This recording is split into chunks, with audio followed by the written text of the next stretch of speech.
The army gathered around like it was WWE night, and the showdown started. Baru screeched like a demon fresh out of the egg, while Belian just casually pulled out a sword bigger than some buildings.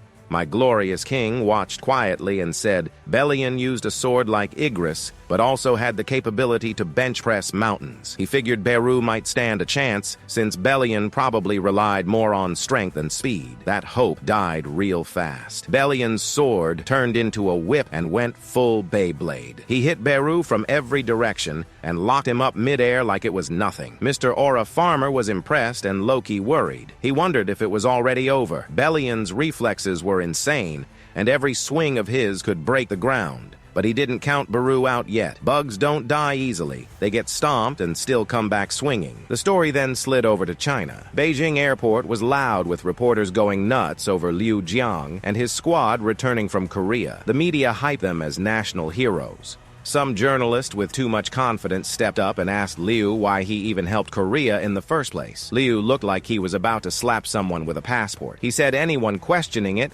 must have an empty head with a map for wallpaper. Korea is right under China. If my glorious king couldn't stop that disaster, then no one else could. So yeah, he showed up because, unlike the clowns crying about it, he actually had some sense. At this point, Liu Jiang was done with their nonsense. He said if anyone had a problem with how he handled things, they could go throw hands with the demonic beast themselves. But that bold energy hit a wall when they entered the city and saw what was waiting. A colossal gate hovered over China like the sky itself was broken.